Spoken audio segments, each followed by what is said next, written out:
अस्सलाम वालेकुम, क्या हाल है। मेरा नाम अब्दुल बासित है और मैं जो गाड़ियों से रिलेटेड वीडियोस वगैरह बनाता रहता हूँ।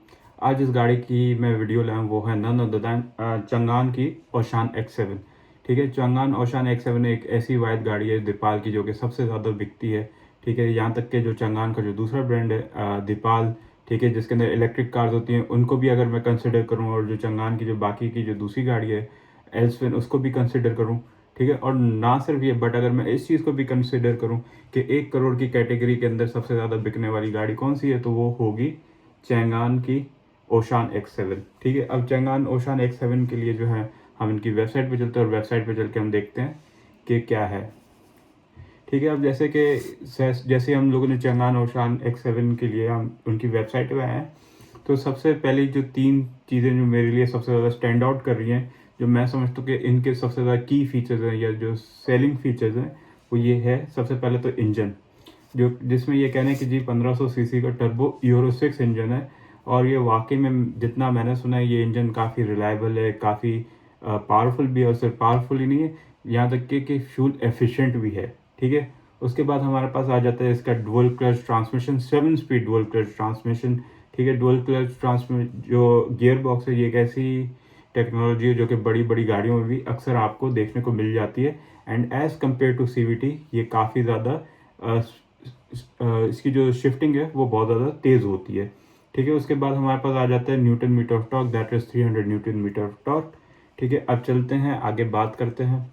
अब उसके पास हमारे पास आ जाते हैं चंगान ओशान X7 के 3 वेरिएंट।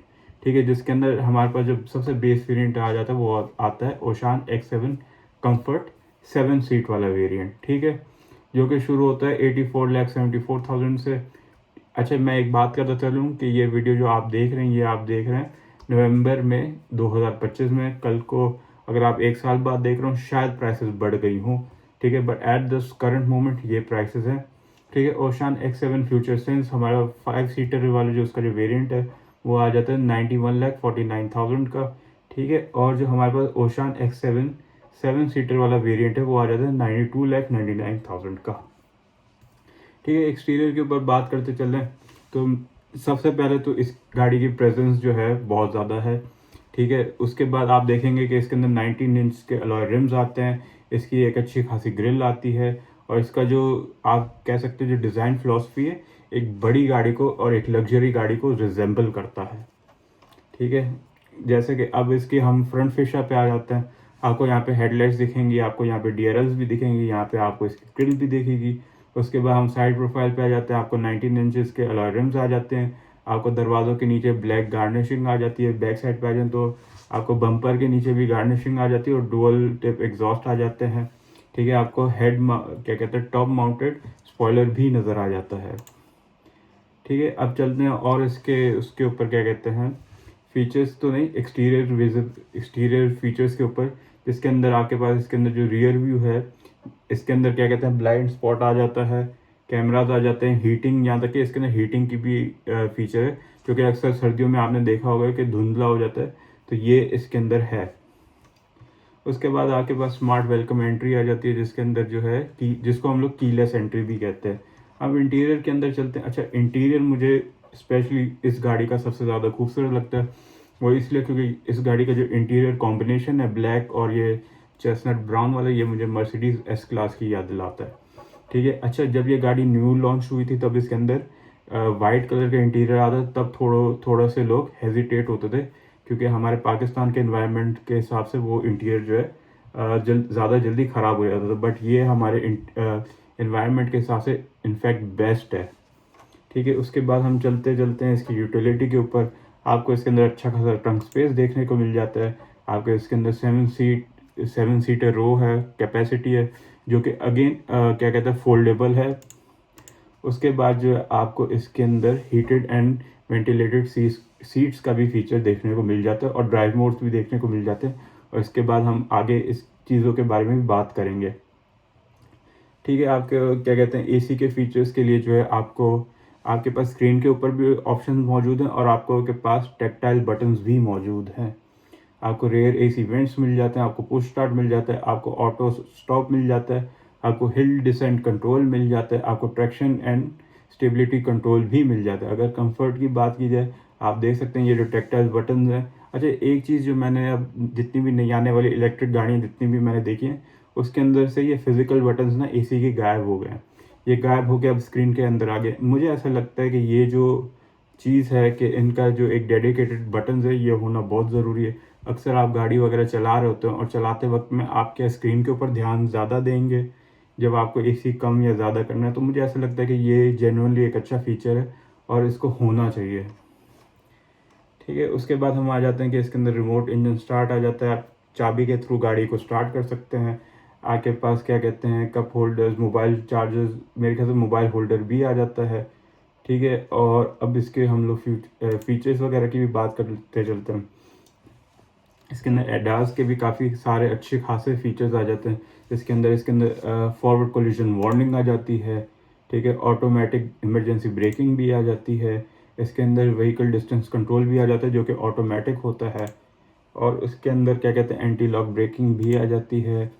अडेप्टिव क्रूज कंट्रोल भी आ जाता है जो कि मुझे लगता है एक बहुत ही अच्छा फीचर है। ठीक है, उसके बाद हम आ जाते हैं व्हीकल कंट्रोल्स के ऊपर। बेसिकली व्हीकल कंट्रोल्स यूँ समझ लें जितने भी गाड़ी के अंदर जो मोड्स होते हैं, comfort mode, sports mode, eco mode और कस्टम मोड, ठीक है, ये सारी चीज़ें आपके पास आ जाती हैं। ठीक है, फिर मेरे ख्याल से इसके अंदर जो है आप जो लाइट्स वगैरह जो हैं, जो गाड़ी की जो हेडलाइट्स हैं वो तक कंट्रोल कर सकते हैं। और इसके अंदर एक और फीचर होता है कंपनी मोड। बेसिकली ये होता है कि जैसे आप गाड़ी लॉक और बंद कर देते हैं, येट गाड़ी की लाइट्स चल रही होती हैं जब तक आप अपने घर में नहीं चले जाते, और उसका टाइमर भी आप सेट कर सकते हो। ठीक है, फिर आप आ जाते हो क्या कहते हैं ड्राइवर सपोर्ट वगैरह भी है अगर आप, और ना सिर्फ ये बल्कि आप फ्रॉम स्क्रीन अपनी गाड़ी के खुद डायग्नोस्टिक रन्स कर सकते हो कि अगर गाड़ी में कोई ऐसा कोई इशू वगैरह आ रहा है या कोई प्रॉब्लम वगैरह आ रहा है तो आप खुद देख सकते हो गाड़ी के अंदर ये क्या इशू हो सकता है। ठीक है, उसके बाद हम इसके इंजन के ऊपर आ जाते हैं। जैसे कि मैंने कहा कि अच्छा खासा रिलायबल इंजन है। फिर इसके अंदर DCT क्लच आ जाता है। ठीक है जी, फिर इसके अंदर ड्राइव मोड्स आ जाते हैं। आपको इसके अंदर इलेक्ट्रॉनिक पार्किंग और ऑटो होल्ड का ऑप्शन भी मिल जाता है। सेफ्टी की बात की जाए, सेफ्टी में इसके अंदर 4 एयर बैग्स भी आते हैं। ठीक है, इसके अंदर आइसोफिक्स सीट्स आ जाती हैं। आपको इसके अंदर हीटेड साइड मिरर्स मिल जाते हैं। अब कलर्स की बात कर लेते हैं, तो कलर्स के अंदर हमारे पास सबसे पहले आ जाता है सेलेस्टियल रेड। उसके बाद हमारे पास आ जाता है नेपच्यून ब्लू आ जाता है। ठीक है, गैलेक्सी ब्लैक आ जाता है, स्पेस ग्रे आ जाता है, लूनार सिल्वर आ जाता है और स्टेलर वाइट आ जाता है। पर्सनली मुझे नेपच्यून ब्लू बड़ा पसंद है, ब्लैक पसंद है और लूनार सिल्वर कलर, ये 3 कलर मेरे सबसे बेस्ट हैं। अब इनकी स्पेसिफिकेशन, तीनों जो वेरिएंट्स हमारे पास, उनकी स्पेसिफिकेशंस को हम लोग कंपेयर कर लेते हैं। ठीक है, जो फ्यूचर सेंस वाले मॉडल्स हैं उसमें एक 5 सीटर आता है, एक 7 सीटर आता है, और जो बेस वेरिएंट जो कंफर्ट वाला है उसके अंदर आता ही 7 सीटर है। ठीक है, उन सब के अंदर सेम इंजन परफॉर्मेंस है क्योंकि engine through out the variant same है। ठीक है, पावर ट्रांसमिशन वगैरह भी सेम है। ठीक है, आपको सारे जो है स्पोर्ट्स मोड, ड्राइविंग मोड्स वगैरह भी मिल जाते हैं।